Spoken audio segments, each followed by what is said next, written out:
Hey, manufacturing world, this is Wade Anderson with Shop Matters, sponsored by Okuma.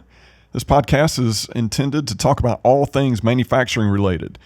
Joining me in the studio today, I've got a longtime friend, Mr. Bob Baldizzi with Fastems. Welcome, Bob. Hey, welcome, Wade. Thanks for having me. Appreciate the offer to be here. Absolutely. I appreciate you coming and joining us. So tell us a little bit about Bob Baldizzi to start with. Oh, boy. Start with the most boring topic. But, I've been kicking around manufacturing for quite a while. Most of my background is in the machine tool side, whether it was servicing or applications or selling. Just recently moved over to Fastems and factory automation, only because I really see a future there.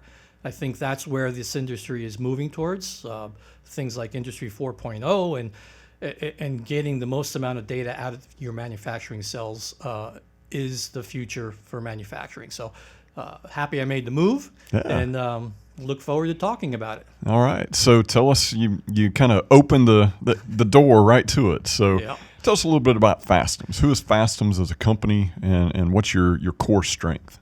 Well, sure. Well, from the very beginning, Fastems as a company is actually been started in 1901. And obviously, we weren't making FMSs at the time, but our core competency was importing machines and distribution of machines. Okay.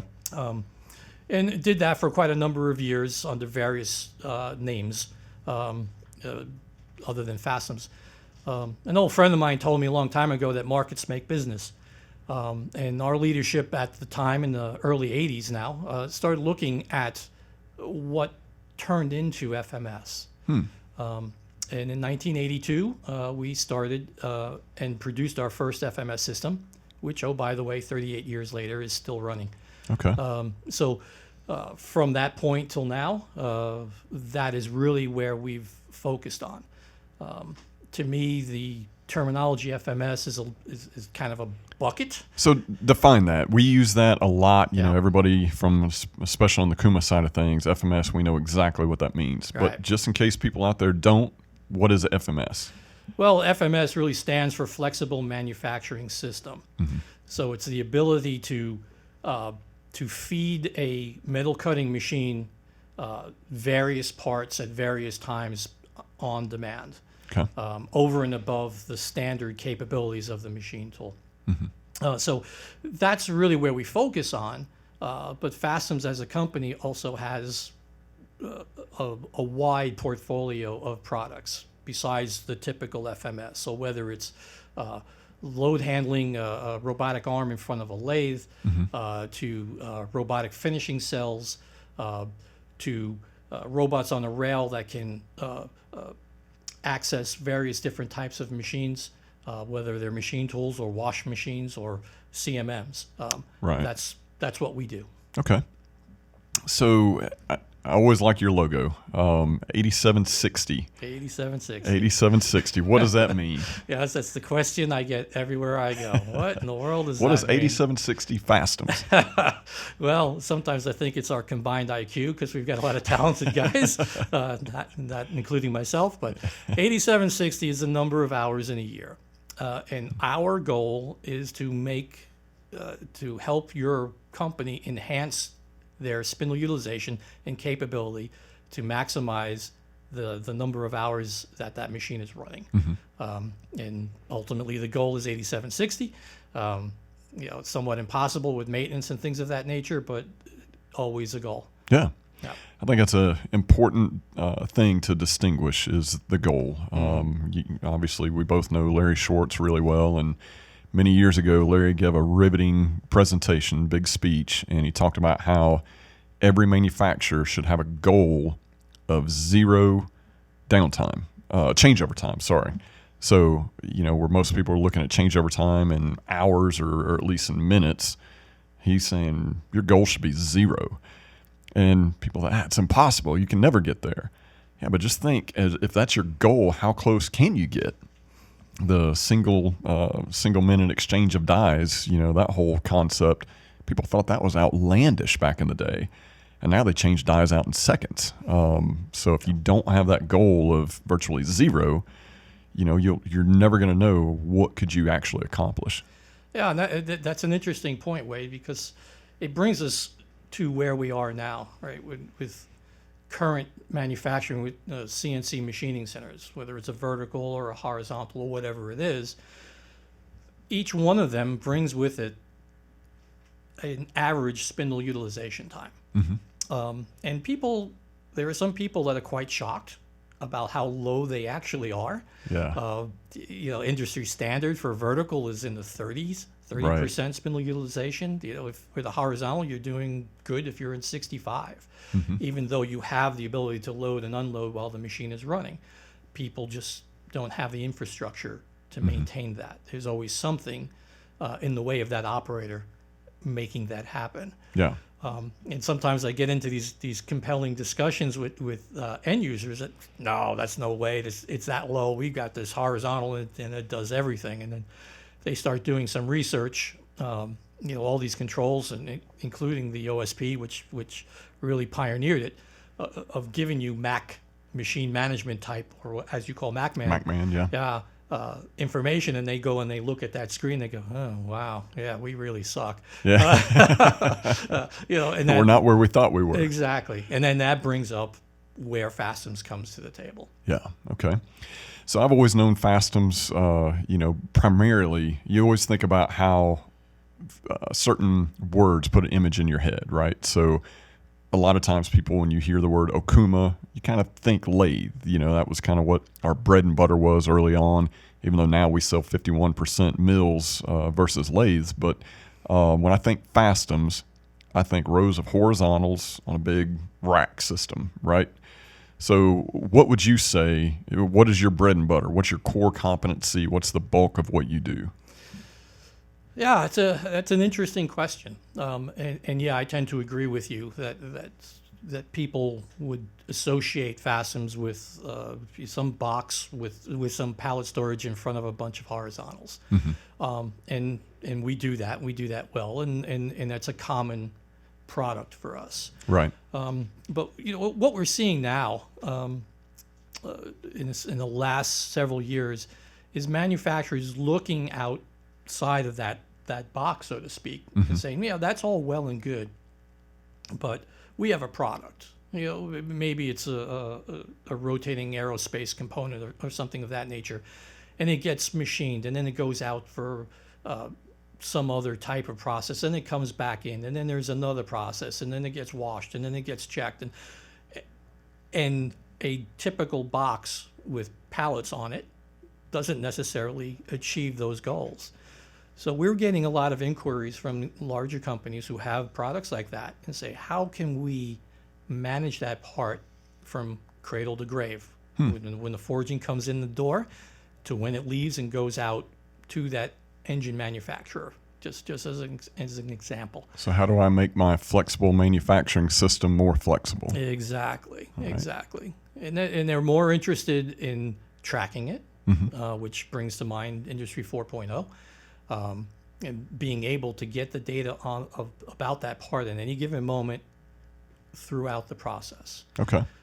So we are creating systems that can do just that now.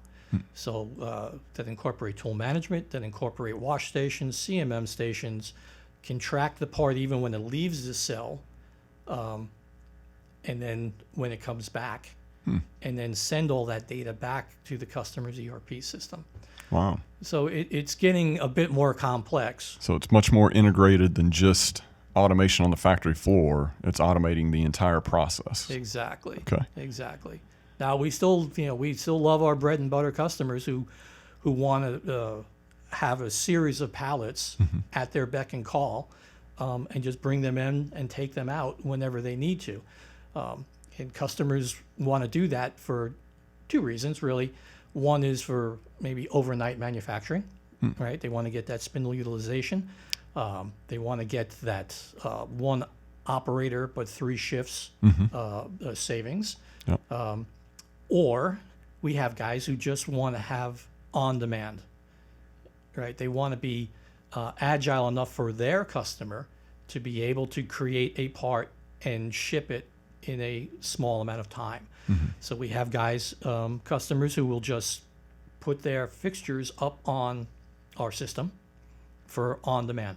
Okay. So when that demand comes, our software sees that part number, a need for that part number. It associates the program, the tooling, the fixture, everything, and then brings that fixture to the load station, and then the operator takes care of the rest.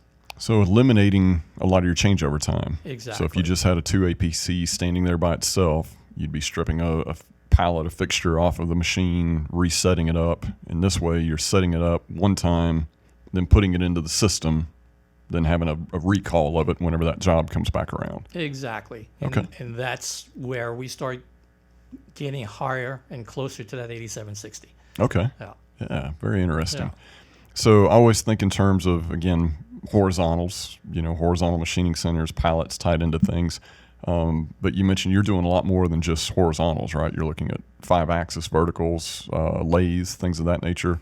Touch on a little bit of that on, what type of products would you address if I'm looking at a 5-axis machine, for an example.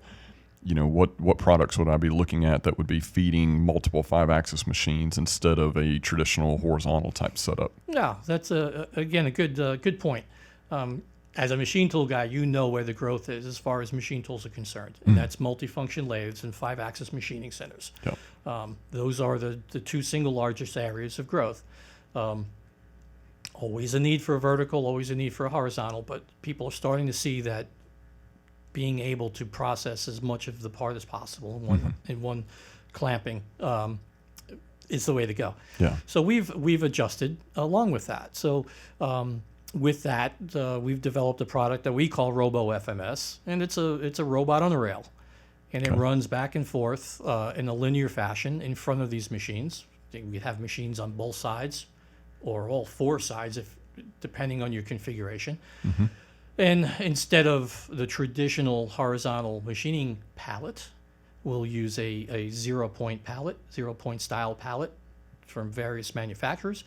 And that robot will grip onto that 0-point pallet and shuttle that anywhere it needs to be. So that would be for a 5-axis application. Okay. We also have, believe it or not, we have systems that incorporate both. So we have gripper changes in midstream.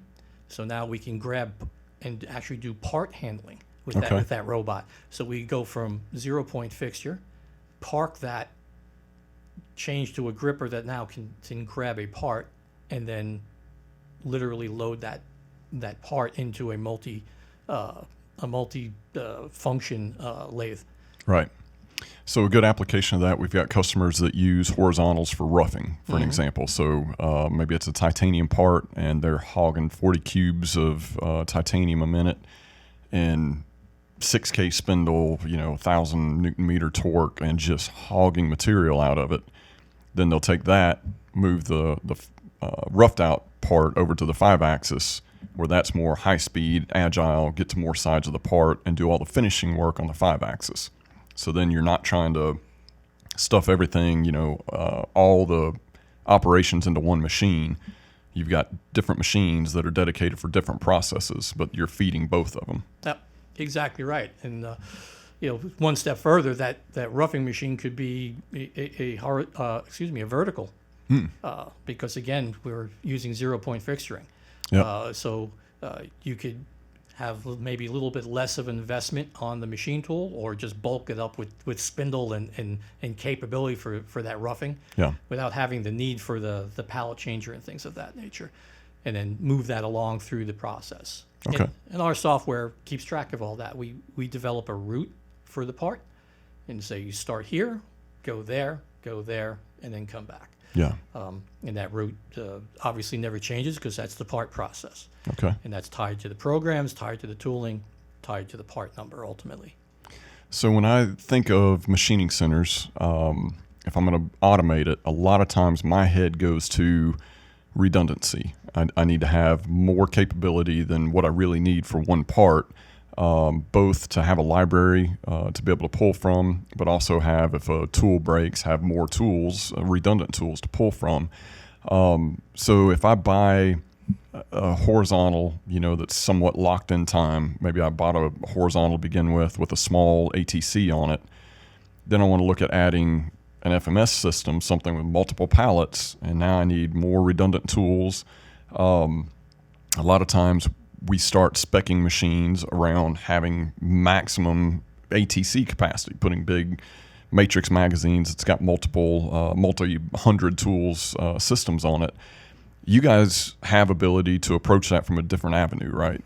Yes, we do. We have two products, and basically it amounts to a central tool storage hive. Okay. So depending on the density of the tools required, there's two different products. But in essence, we have a separate library where we can store these tools. And we utilize a robot or robots, depending on the product, to shuttle these tools from our central tool library to wherever it's needed, to whatever machine it's needed. So there's a rail above these machines with a robot that comes around and then tucks into the machine's tool changer, takes tools out, pulls tools in. The beauty of this whole thing is our software keeps track of all the tools on a global basis. Every tool that's in the machine, every tool that's in our library. Oh, wow. And then we poll the tool life management of every machine. So we're looking at the tool life of each individual tool within that system. So when a tool is getting to the end of its tool life, in conjunction with the machine's tool life management, will ask that a sister tool be used for that particular part, and we'll take that first tool and shuttle it back to our system. And it'll go into an area, into a little tray or a little cart that's signified as no good. Mm-hmm. And then those tools now can be shuttled to the customer's tool exchange area, where his presetter is and where his insert library is. And now this individual could be refreshing those tools. Those tools come back in, their tool life is reset, and now they're back into the mix again. So we manage all of that through our software. Okay. So it's really been a major change or an evolution in FMS because, like I said earlier, aerospace applications are really looking at FMS, Mm-hmm. and there's a lot of hard metal Yeah. in aerospace, and subsequently there's these 5 or 6 minute tool lives, Mm-hmm. which are just unmanageable when you have a small individual ATC per machine. Sure. So that gives you the opportunity to maybe take a machine that's got a smaller ATC, typically that's less expensive, or redeploy a machine that you've already got instead of buying another machine and adding a giant ATC onto it. Going this route would give you some more flexibility from that capacity. What about, as you mentioned, tools expiring and things of that nature? What happens if I am in the middle of a cutting process and I've gone through 3 or 4 tools and I'm in the middle of a big heavy cut and my Karen T-Max telling me, hey, this tool's starting to go, Mm-hmm. and I'm out of redundant tools? Are you able to handle those kind of processes? Yeah. Well, I mean, at that point, when we don't have anything else to put into the machine, then of course, the process is going to stop. Mm-hmm. The beauty of this, though, is because it's managed in one place, you can start looking at your tool mix at a 40,000 foot level and start tooling up to prevent things like that from happening. And that's where the ATC on the machine comes into play. That's where you want to put your sister tools that will be wearing out quickly, and making sure that that tool changer is populated with that. The other thing about this is that just like our part management or our program management, with tool management, we're looking days in advance. In some cases, 48, 96 hours in advance, because we know the schedule of what this FMS is going to see. So you're in the planning stages. Always in the planning stages. Okay. And we are prompting the operators, whether it's the operator in front of our system or the operator that's in the tool room that's looking at an auxiliary screen that's showing the master tool list, he sees and gets prompted very early on that, hey, that tool is not going to make it, and by Tuesday, 3 days from now, you're going to have a problem. right? Okay. And so now he can be proactive instead of being reactive. Yeah. Again, that's the philosophy here, is to be proactive. Ultimately, keeps that spindle running. Yeah. And back to that 8760. Yep. There you go. Yeah. Keeps tying back in. That's doesn't right. Yeah, sure does. All Sure right. it does.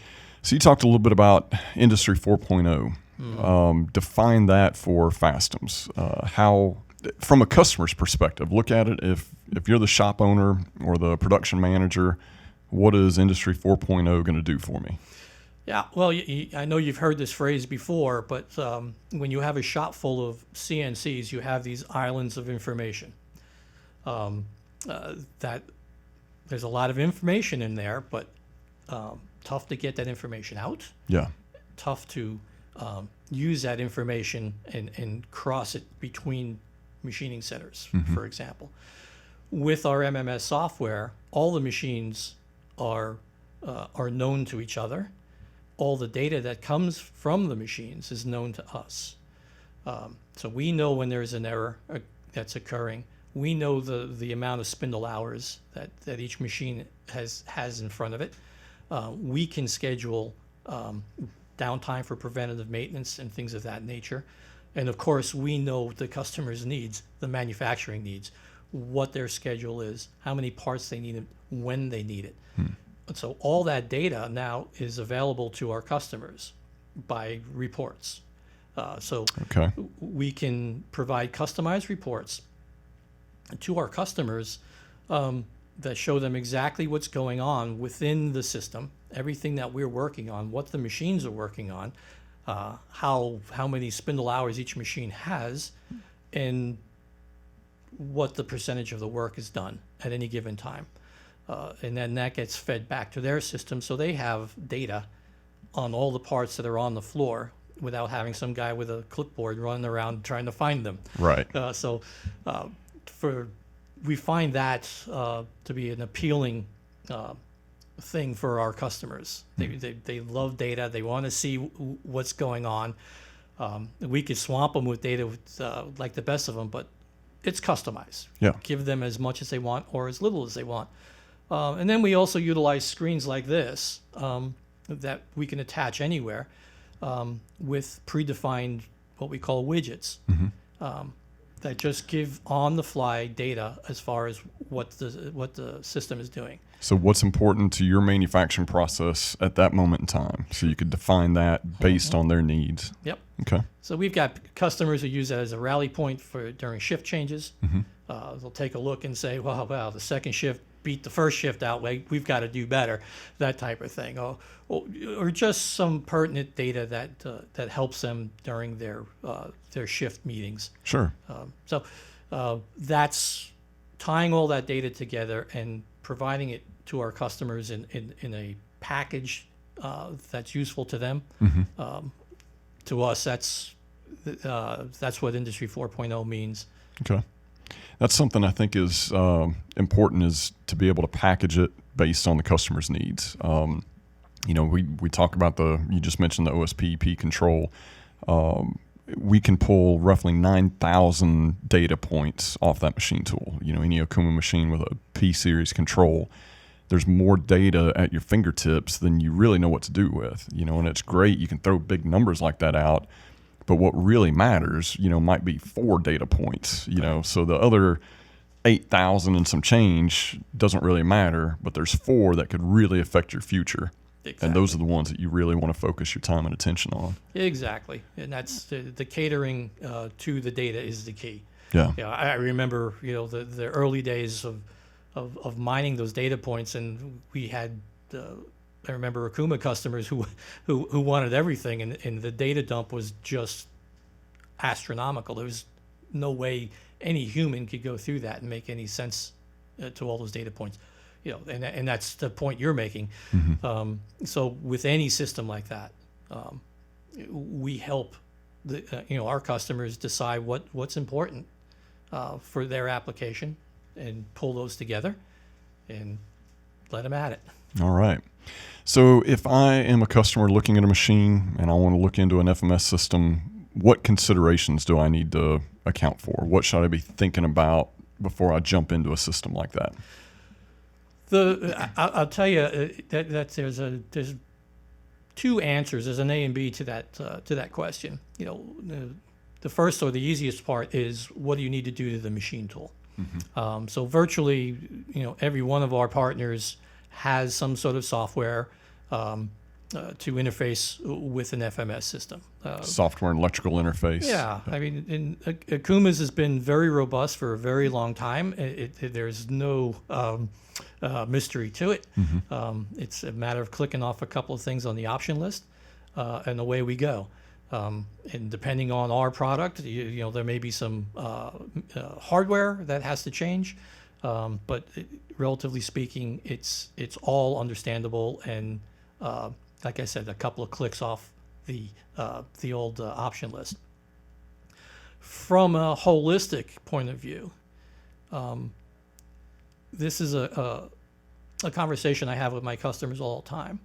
Is you have to feed the beast. Mm-hmm. Right? Now, here's something that's going to take you from using the old horizontal parlance of 65% spindle utilization to well into the 80s, and beyond. You have to work on your infrastructure in order to feed this thing at that speed. Right. Otherwise, you'll have some disappointments, right? Our system is guaranteed 96% utilization right out of the box. That's impressive. But if you can't feed the thing, you never get there. So the reality is what can you do in order to bulk up your ERP system, bulk up your production documents, bulk up your material, your inbound material flow, your outbound material flow. So all those things in between, we're in between all those things. So we need to make sure that everything coming in and coming out is as smooth as it can be. And then once that happens, then these things just run and run and run. And then you start seeing that high spindle utilization. Right. It's a process. So it's really having your environment right up front. Yep. I talk about that a lot with automation in general, not just a FMS type system, but automation in general. All the pre-planning, all the work to me really starts in the pre-planning phase. By the time it hits that spindle and that machine tool, you're executing. You're executing what you did upstream. Right. So very good. Yeah. We've got a lot of experience with that. Our regional guys are all, for the most part, ex-machine tool guys, so they know the ins and outs of manufacturing. We know the ins and outs of obviously automation and FMS. So we act as a guide to help customers understand some of the changes that they may have to make in order to get the most success out of these things. Right. Where do you see the future? What's, I always like to ask everybody that comes on this thing, what's here, what's now, and what do you see in the next 5-10 years? Where do you think machine tool, not just machine tool, where do you see manufacturing is going to take us in the next 5 to 10 years? Yeah, that's a wild one. It's interesting just in the last 10 years where the strides that we've gone to get to the point we are now. To me, it just seems that it's more of the same. We throw these words around, this Industry 4.0 and things of that nature. It's more of that. It's going to be maybe consolidation of systems that we're all quite possibly running on a common system. We've done a little bit about that with Okuma with utilizing APIs. Yep. There are other systems out there as well, but maybe some more commonality that we all start using. So the interfacing between all these manufacturing islands becomes a little bit more streamlined. So I would love to see a point where we just start plugging these things in with a common plug, and all of a sudden they start talking to each other, and then the end result is a customer now sees everything. Right. Whatever's connected, all comes back to him. I think you make an interesting point, because I know in the States we all talk about MT Connect and things of that nature, and go to Europe, it's a lot of OPCUA and that kind of protocol. So I do see it would be nice from a global standpoint if we would combine and get one nice protocol that globally everybody talks to. But yeah, that's an interesting point. The communication has changed so dramatically, to your point, in the last 10 years. It's incredible where we were in such a short amount of time. And I think of the evolution of machining, speeds and feeds increases, the technology changes, but the real evolution or revolutions have been really on the communication side and how machines are integrated more to the business system. Well, absolutely. And I see it even from a service standpoint. Mm-hmm. All of our systems are capable of being tied in to the internet, and then having our factory guys, whether they're in our office in the United States in Ohio or corporate office in Finland, having those guys tie into it and have some sort of an event where they can virtually take control of the thing and look at data points and find out what's wrong. Right. And that's been wildly effective for us, and it's to the tune of about 80% of the problems that customers experience who call into our system are fixed in that manner without even the guy showing up. That's a high percentage rate. That's excellent. It's amazing, but these are the types of things that have changed, to your point about where we were 10 years ago to where we are now. We have all this technology now to be able to do that. Our system is simple. It's not a machine tool. Machine tools have some complications to them because what they do, they're amazing machines. We're a pick and place robot. We take things from A to B, and we embrace that KISS mentality, because we are the thing that gets looked at very heavily when things go down. Right? Yeah. We could have 6, 7, 10 machining centers hooked up to our system, and we go down, they're all down.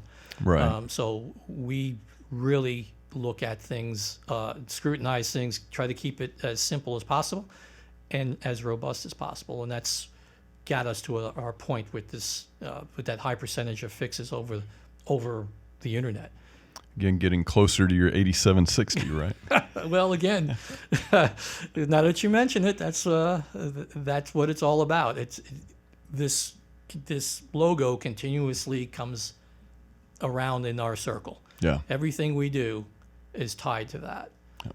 So that's why we like to partner with robust machines like Okuma, because you guys have a huge success rate as far as keeping them running. Mm-hmm. So machine tools that are robust and run forever, tied to systems that have the same virtues, again, get us closer to that 8760 mark. Yep. You're only as strong as your weakest link, right? That's right. Yep. Very good. That rubber chain. Yeah, rubber chain. Yeah. I've never actually heard that line. I'm going to use that. Yeah. Well, Bob, thank you for your time today.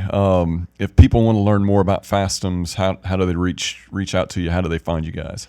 Oh, we're all over the place. Of course, Fastems.com is a great place for information, where we have videos, we have customer testimonials, we have a contact info of all of our regional guys there. We have a big presence on YouTube, Vimeo, if you want to see systems in action, things of that nature. So all you have to do is take a look at social media, and you'll find us. But all right. Pick up the phone and we'll answer it as well. Fantastic. Well, thanks for joining us today. Really appreciate the discussion around the FMS systems and all the automation components that Fastems can bring to the table. Thank you guys for joining us this episode of Shop Matters. If you have any thoughts, questions, or ideas for future podcasts, please feel free to reach out to us. You can find us at www.okuma.com/shop-matters. Till next time, thanks.